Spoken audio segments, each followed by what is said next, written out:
Yes, I got the message from my so-called friend defending your actions about what you did. Life is very short, and it was not like you didn't know me, bro. I called you by mistake. And yeah, we're not friends, but you gave me your number, and I wasn't even calling you. I was calling somebody with a similar name as yours. But did you have to act so nasty when I was like, you know, I told you I'm sorry, but you still had to come at me nasty and be like, and looking up my address, looking up my bio, looking up my age and everything took a lot of effort, which is very stupid because it's not like I was stalking you. I did one small ring, and the reason why I didn't answer when I realized it was you, because look how you're acting, bro. Look how you're acting. And I shouldn't even call you bro, because you're not my bro, number one. You're for yourself. You're very selfish. You're greasy.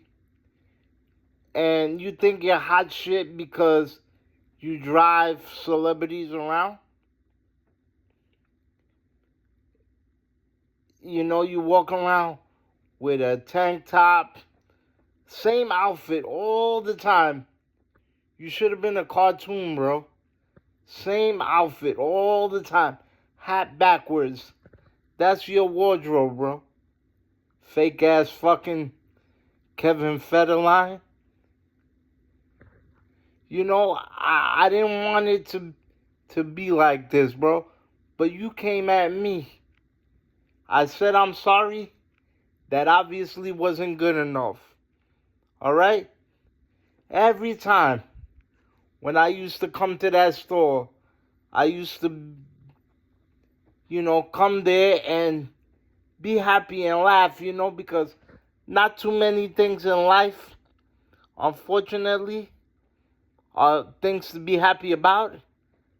Especially this situation right now, where you acting so stupid and so juvenile and so immature about me mistakenly call you. I leave phone numbers of connections of certain places I went to. I don't want to call your number, bro. You can stick your number and your phone up your ass. It's not that serious, my dude. It's not that serious. And then when you send me screenshots that you looked me up, I'm grateful that you think so highly of me that you had to Google where I live, my age, and all this other shit.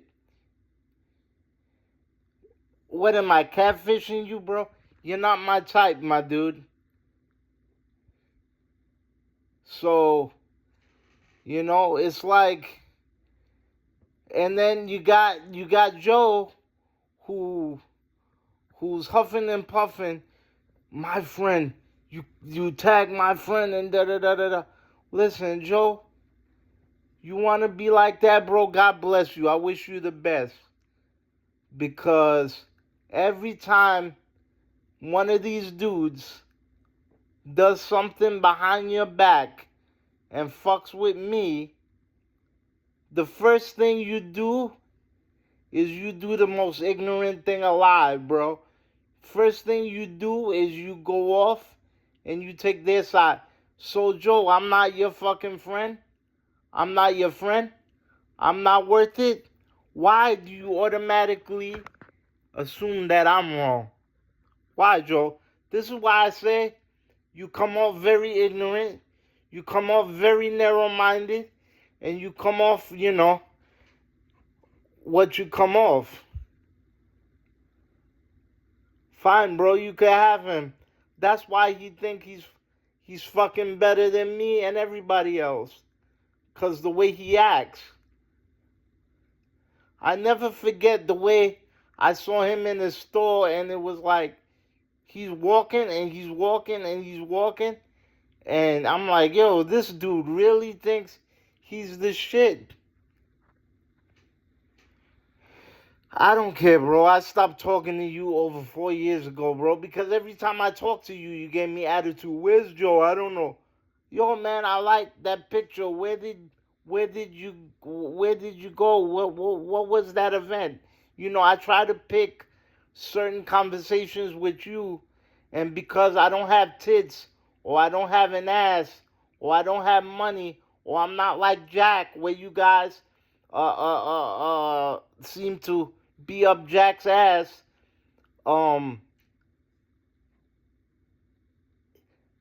That's that, you know, I don't have anything you guys want.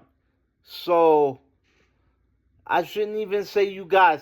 I'm talking about you, Danny. When do I ever fuck with you, bro? When do I ever mess with you? I'm timid and whatever. I don't even want to be doing this right now.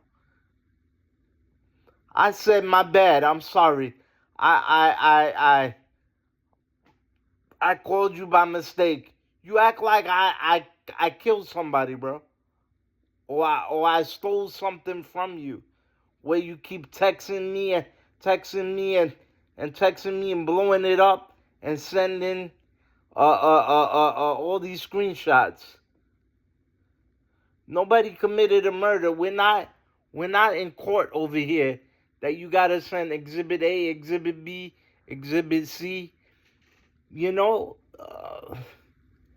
it's whatever, man. And then you say, oh, is this Chris the Dream? So I'm thinking you're going to be a human being for once. You're going to be rational and you're going to be decent. No, fucking the age that you are, you act like an immature kid.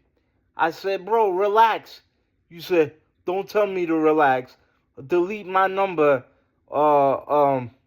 Please and thank you. Bro, I don't want your fucking number.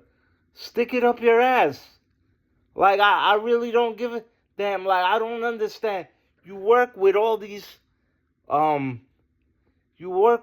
special kids. And Joe was friendly to me. And I have problems too. Not like you, of course. But, and you can't be a decent human being. You can't be civil. You can't be nice. Like, yo, man. I don't understand, bro. I went down there to Wrestling Universe to Queens. I come from a decent family, a hard-working family, and the one thing I told Jack when I met him, I said, you will always get a customer in me. But somehow I'm not even picking on Jack. I feel bad for him that he has some medical issues. That's why when Lewis was asking for donations and shit, I was the first one to jump on it. I don't have much, but I gave what I can for a man that does a lot for the community.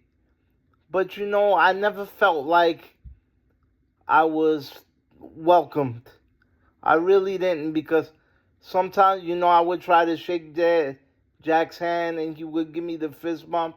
I know nowadays with COVID and everything like that, but this was during COVID, and I seen him shake a lot of people's hands. But I don't want to be petty like some of the other people. But what I'm trying to say is like, you know, I felt bad because at times I couldn't enter the building because I had aides that would complain about the weather and stuff like that, and they didn't want to come all the way down to Queens or whatever for me to get an autograph. But you know what? That's my pleasure. I don't drink. I don't smoke. You know? I don't go clubbing. That's my only release. I work. I go to school. I'm a public speaker. and I'm a writer, and you know, I'm normal. I sit at home, I watch TV, I play video games, I read whatever I read, I write whatever I write, and you know, that's it. Chill out with whatever friends are loyal and want to rock with me. That's it. But I kind of felt low-key bad when it comes to Jack's store, because it's like everybody, if you look on his Facebook page, is like, I love you, Jack. I love you, Jack. And I love Jack's store too. And I think he's a great businessman.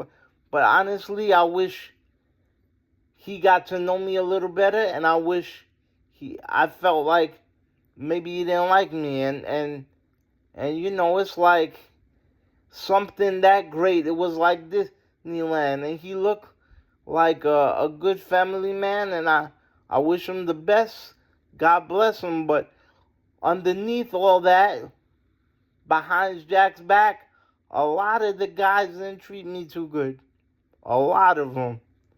That's why I gravitated to Joe Matthews. But at the same time, when it comes to Joe, he's quick to jump on a lot of stuff. You know, a lot of people talk bad things about Joe and Jack. And I came to Jack and Joe's defense. You know, a lot of people were kind of jealous that Joe was cool with me and that I enjoyed going to Jack's business. And I'm sad that it's not the way it was. It's not in Queens, and it's not the way it was. With that being said, you know, a lot of people said stuff, and this is where I go back to saying that, you know, that Joe is very quick to listen to other people and point fingers and blame me right away. 2 years ago, Richie Sorrentino, you know, roused me up and stuff. We're civil now, but, you know, it's like